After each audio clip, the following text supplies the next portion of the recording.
ವಾಲ್ಮೀಕಿ ನಿಗಮದಲ್ಲಿ ಅಕ್ರಮ ಹಣ ವರ್ಗಾವಣೆ ಪ್ರಕರಣದಲ್ಲಿ ಯಾರ್ಯಾರ ಆರೋಪಿಗಳು ಭಾಗಿಯಾಗಿದ್ರು ಅವರ ಸಂಕಷ್ಟ ಹೆಚ್ಚಳವಾಗ್ತಾ ಇದೆ. ವಾಲ್ಮೀಕಿ ನಿಗಮ ಹಗರಣ ಪ್ರಕರಣದಲ್ಲಿ ಭಾಗಿಯಾಗಿದ್ದಂತಹ ಆರೋಪಿಗಳಿಗೆ ಸಂಕಷ್ಟ ಎದುರಾಗ್ತಾ ಇದೆ. ಕೋಟಿ ಕೋಟಿ ಹಣದ ಜೊತೆಗೆ ಐಷಾರಾಮಿ ಕಾರುಗಳನ್ನು ಕೂಡ ಸೀಸ್ ಮಾಡ್ಕೊಳ್ತಾ ಇದ್ದಾರೆ. ಇವರು ಯಾವ ಕಾರನ್ನ ಬಳಕೆ ಮಾಡ್ತಾ ಇದ್ರು, ಅದೇ ರೀತಿಯಾಗಿ ಎಲ್ಲೆಲ್ಲಿ ಹಣ ಇಟ್ಟಿದ್ರು, ಇವರ ಹಣಗಳನ್ನು ಕೂಡ ವಶಕ್ಕೆ ಪಡೆದುಕೊಳ್ತಾ ಇದ್ದಾರೆ. ಅದೇ ರೀತಿಯಾಗಿ ಐಷಾರಾಮಿ ಕಾರುಗಳು, ಬೇನಾಮಿ ದುಡ್ಡು, ಅಕ್ರಮ ಎಸಗಿರುವಂತಹ ದುಡ್ಡು, ಅದರಲ್ಲಿ ತೆಗೆದುಕೊಂಡಿರುವಂತಹ ಐಷಾರಾಮಿ ಕಾರು ಏನಿತ್ತು ಆ ಕಾರುಗಳನ್ನು ಕೂಡ ವಶಕ್ಕೆ ಪಡೆದುಕೊಂಡಿದ್ದಾರೆ. ನಿಗಮದ ಹಣದಲ್ಲಿ ಖರೀದಿ ಮಾಡಿದ್ದಂತಹ ಐಷಾರಾಮಿ ಕಾರುಗಳನ್ನು SIT ಅಧಿಕಾರಿಗಳು ಸೀಸ್ ಮಾಡಿಕೊಂಡಿದ್ದಾರೆ.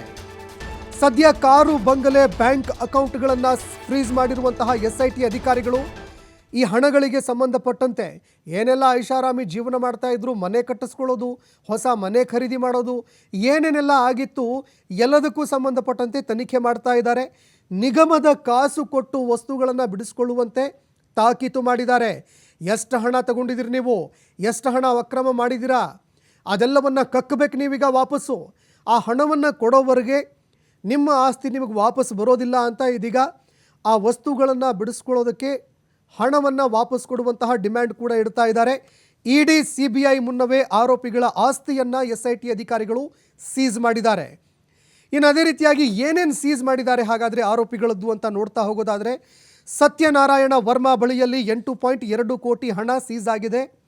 3 ಕೋಟಿ ಬೆಲೆ ಬಾಳುವಂತಹ ಲ್ಯಾಂಬರ್ಗಿನಿ ಉರುಸ್ ಕಾರು, 1.2 ಕೋಟಿಯ ಬೆನ್ಸ್ ಕಾರನ್ನು ವಶಕ್ಕೆ ಪಡೆದುಕೊಂಡಿದ್ದಾರೆ.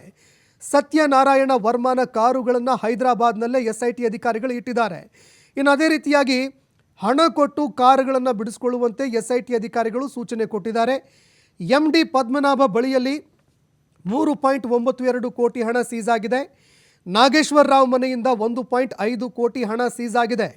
ಚಂದ್ರಮೋಹನ್ ಬಳಿಯಲ್ಲಿ 30 ಲಕ್ಷ ಹಣ ಸೀಸ್ ಆಗಿದೆ. ಜಗದೀಶ್ ಬಳಿಯಿಂದ 15 ಲಕ್ಷ ಹಣ ಸೀಸ್ ಮಾಡಿದ್ದಾರೆ. ಸತ್ಯನಾರಾಯಣ ಇಟ್ಕಾರಿ ಅಕೌಂಟ್ನಲ್ಲಿ 7 ಕೋಟಿ ಹಣವನ್ನು ಫ್ರೀಸ್ ಮಾಡಿದ್ದಾರೆ. ಅದೇ ರೀತಿಯಾಗಿ ತೇಜ್ ಕಮಿಷನ್ ರೂಪದಲ್ಲಿ ಪಡೆದಿರುವಂತಹ 1 ಕೋಟಿ ಹಣ ವಾಪಸ್ ನೀಡೋದಕ್ಕೆ ಒಪ್ಪಿಗೆ ಕೂಡ ಕೊಟ್ಟಿದ್ದಾನೆ ಅಂತ ಹೇಳಲಾಗ್ತಾ ಇದೆ. ಇನ್ನು ಅದೇ ರೀತಿಯಾಗಿ ಬೇರೆ ಬೇರೆ ಅಕೌಂಟ್ಗಳಿಗೆ ವರ್ಗಾವಣೆಯಾಗಿದ್ದಂತಹ 2 ಕೋಟಿ ನಿಗಮದ ಹಣ ಅದನ್ನೂ ಕೂಡ ಅಕೌಂಟ್ಗೆ ವಾಪಸ್ ಪಡೆದುಕೊಳ್ಳಲಾಗ್ತಾ ಇದೆ. ಈವರೆಗೆ ಒಟ್ಟು 35 ಕೋಟಿಗೂ ಹೆಚ್ಚು ಹಣವನ್ನು SIT ಅಧಿಕಾರಿಗಳು ಸೀಸ್ ಮಾಡಿದ್ದಾರೆ.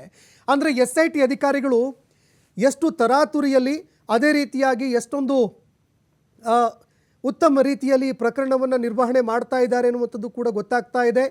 ಈ ಅಕ್ರಮ ಹಣವನ್ನು ಯಾವ್ಯಾವ ಖಾತೆಗಳಿಗೆ ವರ್ಗಾವಣೆ ಮಾಡಿದರು, ಎಲ್ಲೆಲ್ಲಿ ಈ ಹಣವನ್ನು ಇಟ್ಟಿದ್ರು, ಆ ಹಣವನ್ನು ರಿಕವರಿ ಮಾಡ್ಕೊಳ್ಳೋದ್ರ ಜೊತೆಗೆ ಬ್ಯಾಂಕ್ನಲ್ಲಿ ಇರುವಂತಹ ಹಣವನ್ನು ಕೂಡ ಫ್ರೀಸ್ ಮಾಡುವಂತಹ ಕೆಲಸವನ್ನು ಮಾಡಿದ್ದಾರೆ. ಅದೇ ರೀತಿಯಾಗಿ ED ಅಧಿಕಾರಿಗಳು ಕ್ರಮ ಕೈಗೊಳ್ಳೋದಕ್ಕಿಂತ ಮುಂಚೆ 4-5 ಹೆಜ್ಜೆ ಮುಂದೆ ಇಟ್ಟು ಅವರ ಆಸ್ತಿಗಳನ್ನು ಕೂಡ ಜಪ್ತಿ ಮಾಡುವಂತಹ ಕೆಲಸವನ್ನು ಇದೀಗ SIT ಅಧಿಕಾರಿಗಳು ಮಾಡಿದ್ದಾರೆ.